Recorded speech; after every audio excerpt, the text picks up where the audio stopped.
വീണ്ടും പാക് സൈന്യം വലിയ പ്രതിസന്ധിയിലായിരിക്കുന്നു. ഖൈബർ പഖ്തൂൺഖ്വ മേഖലയിൽ പാക് സൈന്യത്തിന്റെ വാഹന വ്യൂഹത്തിന് നേരെ ആക്രമണം ഉണ്ടായിരിക്കുന്നു എന്നുള്ള റിപ്പോർട്ടുകൾ ഇപ്പോൾ പുറത്തു വരുന്നു. ഇതിൽ പാകിസ്ഥാനിലെ പാക് പട്ടാളം കൂട്ടക്കൊല ചെയ്യപ്പെട്ടിരിക്കുന്നു എന്നാണ് നമുക്ക് മനസ്സിലാക്കാൻ സാധിക്കുന്നത്. 13 പാക് പട്ടാളക്കാരാണ് ഇപ്പോൾ വാഹന വ്യൂഹത്തിന് നേരെയുള്ള ആക്രമണത്തിൽ മരണപ്പെട്ടത് എന്ന റിപ്പോർട്ടുകളാണ് പുറത്തു വരുന്നത്. ഖൈബർ പഖ്തൂൺഖ്വ പ്രവിശ്യയിലെ വടക്കൻ വസീറിസ്ഥാനിലെ ഖദി പ്രദേശത്താണ് ഒരു ചാവേർ ബോംബർ സൈനിക വാഹന വ്യൂഹത്തെ ലക്ഷ്യമാക്കി ബോംബ് നിറച്ച ഒരു വാഹനം ഇടിച്ചു കയറ്റിയത്. ഓൺ ദ സ്പോട്ടിൽ തന്നെ 13 സൈനികർ പാക് പട്ടാളക്കാർ വെന്തു മരിച്ചു എന്ന റിപ്പോർട്ടുകൾ പുറത്തു വരുന്നു. തുടർന്ന് ശക്തമായിട്ടുള്ള ഒരു സ്ഫോടനമാണ് ഉണ്ടായത്. ആക്രമണത്തിൽ കുറഞ്ഞത് 13 പാകിസ്ഥാൻ സൈനികർ കൊല്ലപ്പെടുകയും 14 സാധാരണക്കാർ ഉൾപ്പെടെ 24 പേർക്ക് പരിക്കേൽക്കുകയും ചെയ്തു എന്നാണ് റിപ്പോർട്ടുകൾ സൂചിപ്പിക്കുന്നത്.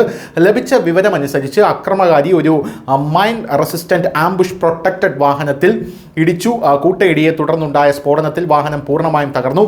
ചുറ്റുമുള്ള ജനങ്ങൾക്കും സാരമായിട്ടുള്ള പരിക്കേൽക്കുകയും ചുറ്റുമുള്ള പ്രദേശത്ത് സാരമായിട്ടുള്ള നാശനഷ്ടങ്ങൾ ഉണ്ടായി എന്ന റിപ്പോർട്ടുകളും പുറത്തു വരുന്നു. സ്ഫോടനത്തിൽ 2 വീടുകളുടെ മേൽക്കൂരകൾ തകർന്നു വീണതായും 6 കുട്ടികൾക്ക് പരിക്കേറ്റതായും ഒരു പോലീസ് ഉദ്യോഗസ്ഥൻ പറയുന്നുണ്ട്. ആക്രമണത്തിന്റെ ഉത്തരവാദിത്തം ഇതുവരെ ഒരു സംഘടനയും ഏറ്റെടുത്തിട്ടില്ല എന്നുള്ളതാണ്.